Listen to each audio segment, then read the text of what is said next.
Watching news at Prime, we continue with getting reactions on the new minister, Buti Manamela, who's now at the helm of the Higher Education and Training Department. Joining me now is Dr. Phethiwe Matutu.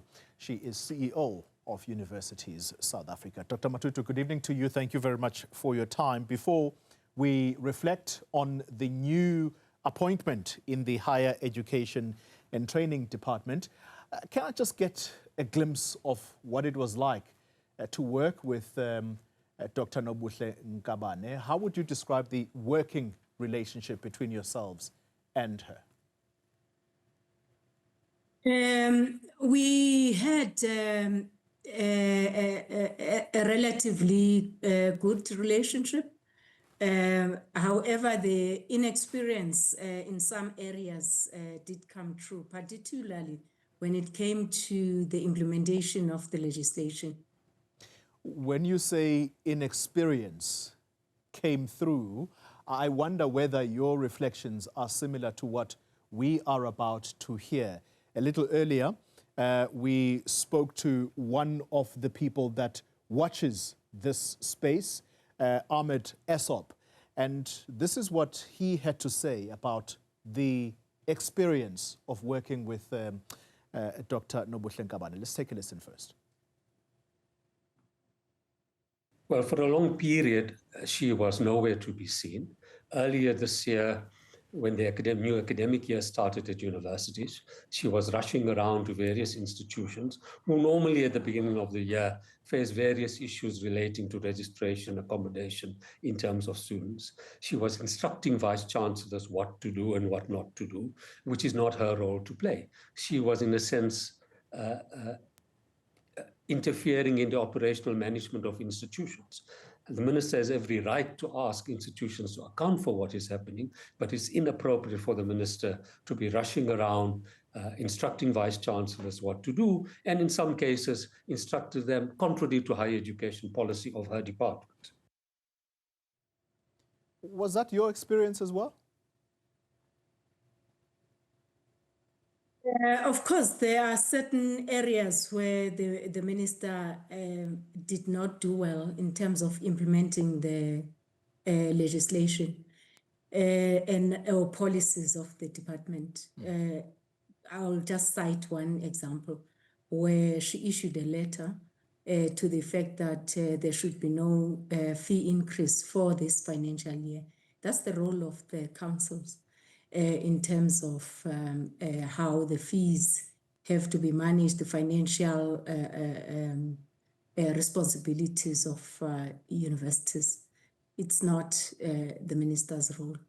However, the minister can provide guide and can negotiate and, when necessary, top up if she feels that the funds to be added. Yeah. So she just cannot say that there are no fee increases. So the whole of December, for instance, we had to deal with that issue. And it's a straightforward issue for someone who knows the legislation of that department. Wow.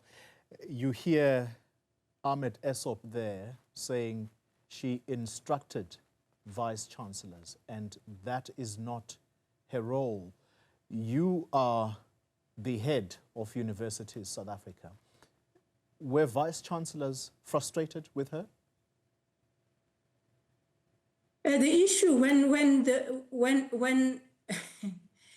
someone departs from policy or from legislation, that is bound to throw everybody out because you try and adhere to the policies. For instance, for one of the vice chancellors to be told that he must reopen the registration process already at that time, that university had all the spaces filled. And according to the enrollment plan, which is a policy of that department, he was not supposed to go beyond a particular number, beyond which he would get penalties. So that lack of understanding of departmental policies, as I've mentioned here now, this is the Higher Education Policy, Act that I've just cited of the funding and the fee allocations and management, which is done by the councils of universities. So that kind of misalignment, and you can accommodate it for someone who's new, but the problem is when it persists, then it becomes a bit of a problem.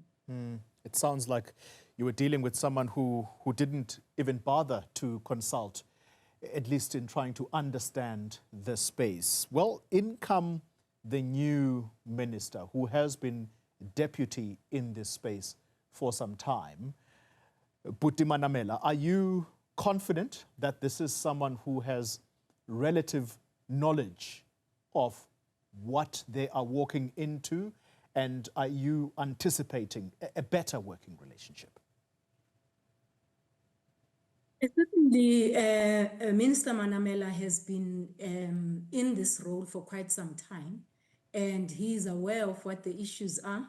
He's aware of what the legislation is, and it's a matter of him getting up to speed with the level of details that perhaps he might have missed previously. So in terms of knowledge, it's there. And also looking at his personality, he's someone who is prepared to listen.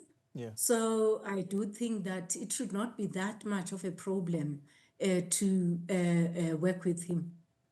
You're taking me back, Dr. Matutu. I thought I'd moved on. Personality. I think that's something that is very important.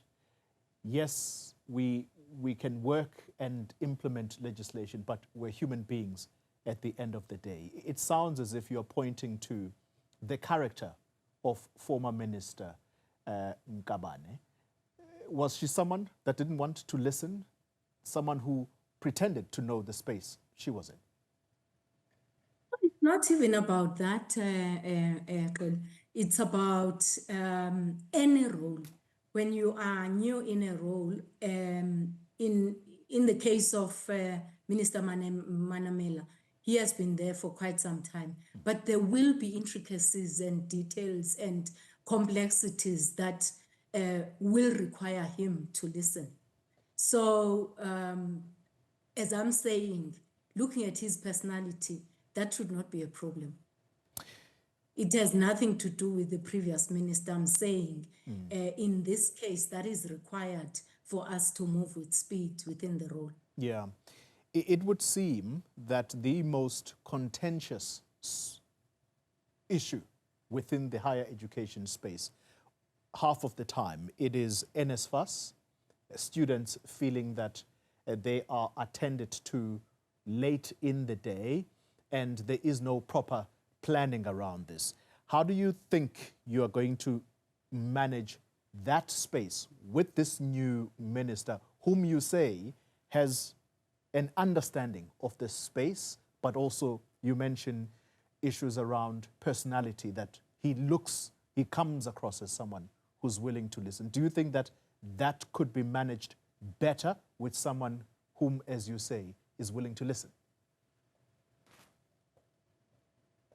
I think the issue of NSFAS is much more complex. It is a political issue.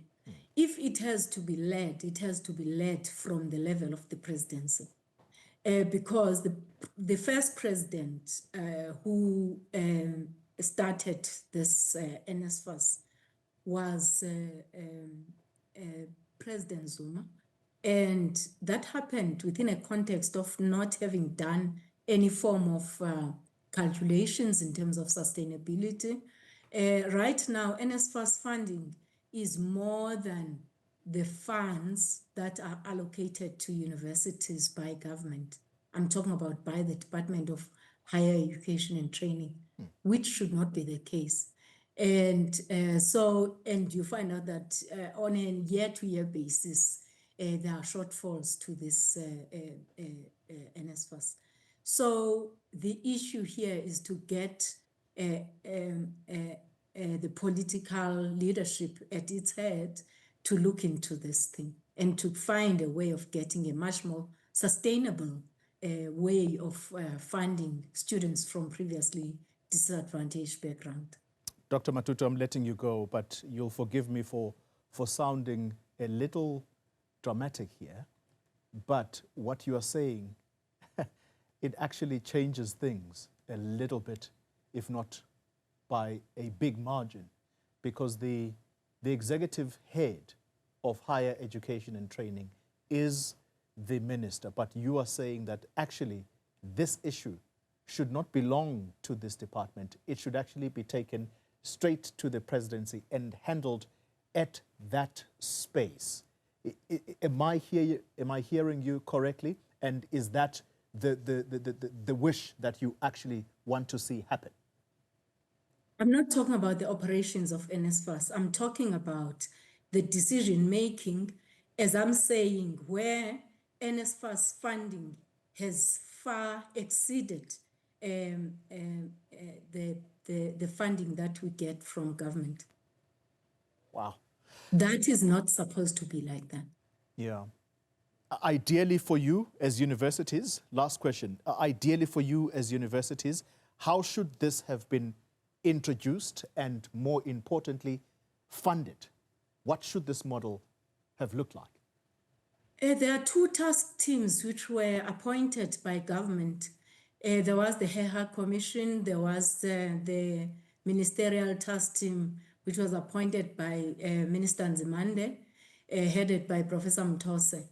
And both of them are talking about a much more sustainable model where there's a bit of funding coming from all over.